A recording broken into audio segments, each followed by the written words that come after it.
بسم اللہ الرحمن الرحیم۔ اندھے میں شہید کلانتری ہاسپٹل کے مکان بنے ہوئے تھے۔ یہ بنگلہ نما مکانات شاہ نے فرانسیسی ڈاکٹرز کے لیے بنوائے تھے۔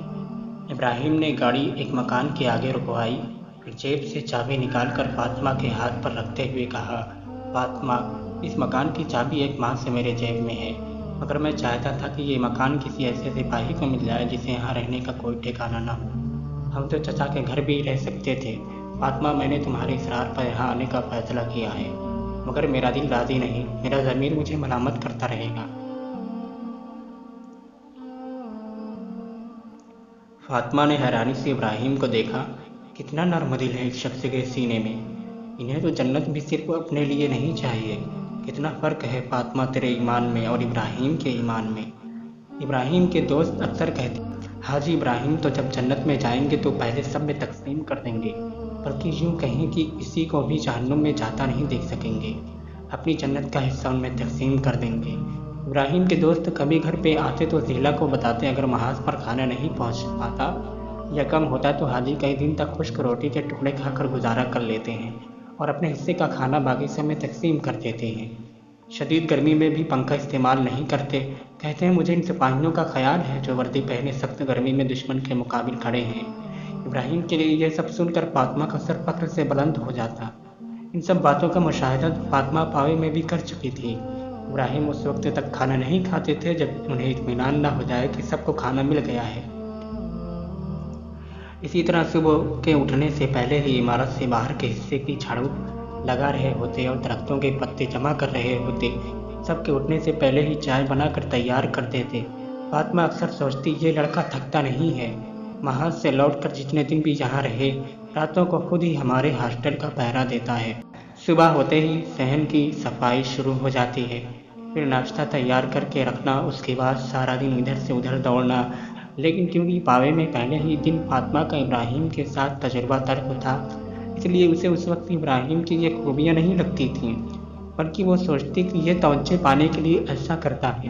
مگر جو لوگ اللہ کی رضا حاصل کرنے کے قدم اٹھاتے ہیں، خدا بھی خود ہی ان کی خوبیوں کو نمایاں کر دیتا ہے۔ یہ بظاہر 23-24 سال کے جوان عقل و شعور اور اپنے دین کی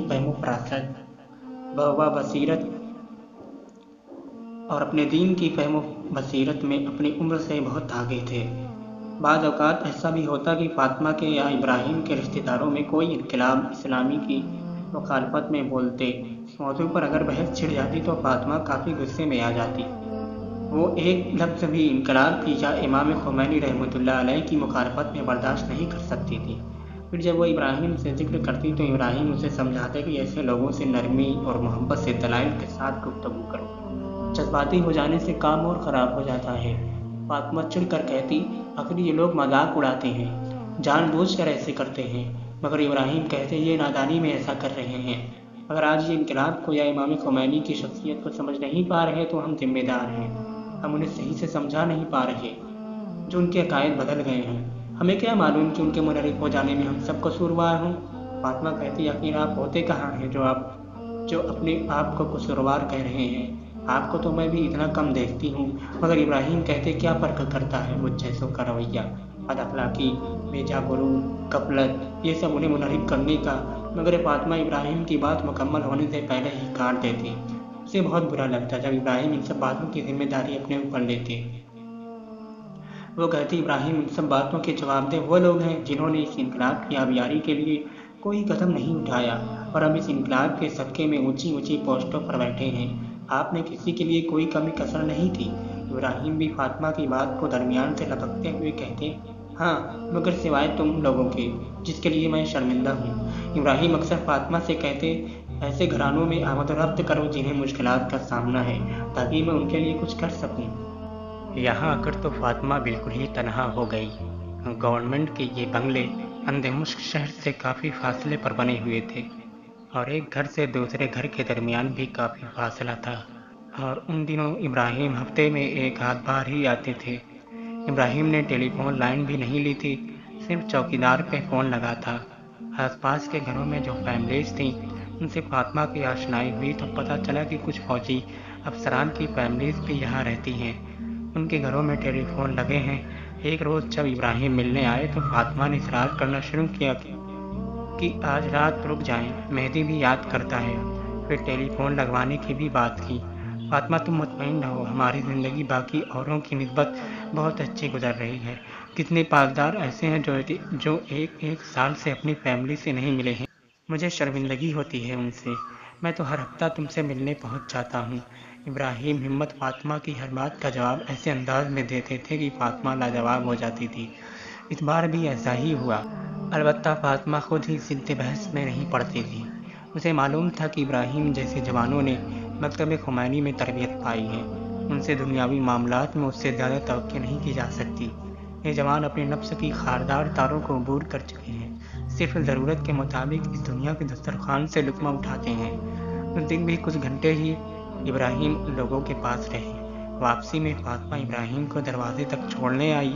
اس نمناک آنکھوں سے ابراہیم کی طرف دیکھتے ہوئے کہا، حاجی جان، جب آپ میرا رشتہ لائے تھے اور میں پس پیش میں تھی تو میں نے قرآن سے استخارہ نکلوایا، جس کی تفسیر یہ تھی کہ بہترین ہے، مگر اسلام میں سختی بہت اٹھانی پڑے گی۔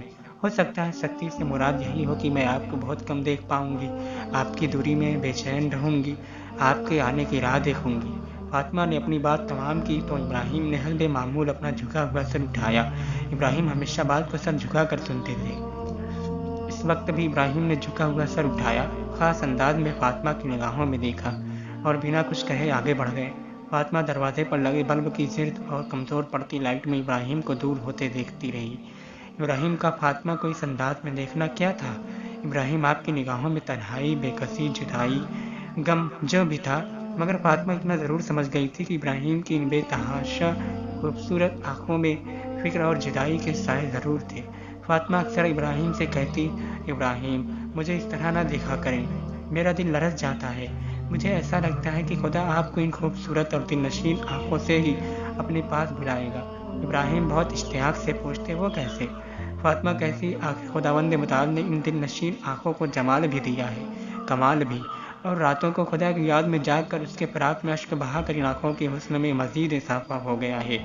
آپ نے خدا کی یاد میں شب داری کر کے ان نگاہوں کو گناہ سے بچا کے ان آنکھوں کی زکوٰۃ ادا کر دی ہے، اور خدا کو بھی وہ آنکھیں پسند ہیں جو رات کی تنہائی میں اس کی یاد میں آنسو بہاتی ہیں، اور آپ نے تو ہمیشہ ان نگاہوں کی پاکیزگی کو محفوظ رکھا ہے۔ پاوے میں اسکول کی بچیاں آپ کو دیکھ کر اکثر مجھ سے پوچھتی تھی کہ ٹیچر، یہ برادر ہمت اتنا نگاہیں جھکا کر چلتے ہیں، انہیں نظر کیسے آتا ہے؟ ابراہیم فاطمہ کی باتیں سن کر بہت ہنستے اور کہتے، بس تو پھر دعا کرو کہ میں جلد ہی ان آنکھوں سمیت اپنے پروردگار کے وصال کو پہنچ جاؤں۔ مگر فاطمہ کیسے بتاتی، ابراہیم یہ فاطمہ پہلے والی ذیلا نہیں ہے، اسے تو آپ کے لمحے بھر کی دوری برداشت نہیں، کیسے آپ کے بغیر ان دن اور رات کاٹتی ہے؟ ابراہیم، آپ میں وہ تمام خوبیاں ہیں جو ایک پاسدار میں ہونی چاہیے۔ فاطمہ کو تو آپ سے جدائی کا تصور ہی مار ڈالتا ہے۔ صرف فاطمہ ہی نہیں، ابراہیم ہمت کے ساتھ رہنے والے بسیجی اور پاسدار زیادہ دیر ابراہیم ہمت کی دوری برداشت نہیں کر سکتے تھے، اور یہ راز فاطمہ پہ اس وقت کھلا جب اس نے چپکے سے ابراہیم کی ڈائری پڑھی۔ ابراہیم ہمت کے پاس ہمیشہ ایک چھوٹی سی ڈائری ہوتی تھی جسے ابراہیم ہمیشہ اپنے ساتھ رکھتے تھے۔ فاطمہ کو بڑا تجسس تھا کہ اس ڈائری کو کھول کر پڑھے، مگر ابراہیم اجازت نہیں دیتے تھے۔ اس بار جب ابراہیم ملنے کے لیے گھر آئے، مہدی کی طبیعت کچھ خراب تھی۔ فاطمہ نے ابراہیم سے کہا کہ اگر ہو سکے تو آج رک جائیں۔ ابراہیم بھی مہدی کی طبیعت دیکھ کر سوچ میں پڑ گئے، مگر جانا بھی ضروری تھا۔ اتنی دیر میں گیٹ پر سے ایک سپاہی نے آ کر کہا، ابراہیم کا فون ہے، آ کر سن لے۔ ابراہیم مین گیٹ پر فون سننے چلے گئے۔ فاطمہ نے موقع دیکھ کر ابراہیم کی ڈائری اٹھائی اور جلدی جلدی ورق پلٹنا شروع کیے۔ ڈائری میں کچھ خط بھی رکھے تھے جو محاذ سے بسیجیوں رضاکار فورس نے ابراہیم کو لکھے تھے۔ ذیلا نے ایک خط کھول کر پڑھنا شروع کیا۔ ایک بسیجی نے لکھا تھا، حاجی جان، میں 3 مہینے سے آپ کی صرف ایک جھلک دیکھنے کے لیے اس مورچے میں بیٹھا ہوں۔ اپنے گھر والوں سے ملنے نہیں گیا، مگر آپ نہیں آئے، میں پولیس صراط پہ آپ کا دامن پکڑوں گا۔ باقی خطوط بھی کچھ اس طرح کے تھے جن میں جوانوں نے ابراہیم سے بے پناہ اظہار محبت اور ان سے جدائی کے شکوے کیے تھے۔ ایک نے لکھا تھا، حاج ہمت، جب تک آپ مجھ سے ملنے نہیں آئیں گے، میں آپ کو دیکھ نہیں لوں گا، کھانا نہیں کھاؤں گا اور یہیں مورچے میں بیٹھا رہوں گا۔ فاطمہ کی آنکھوں سے بے ساختہ آنسو بہنے لگے۔ جیسے ہی ابراہیم فون سن کر واپس آئے،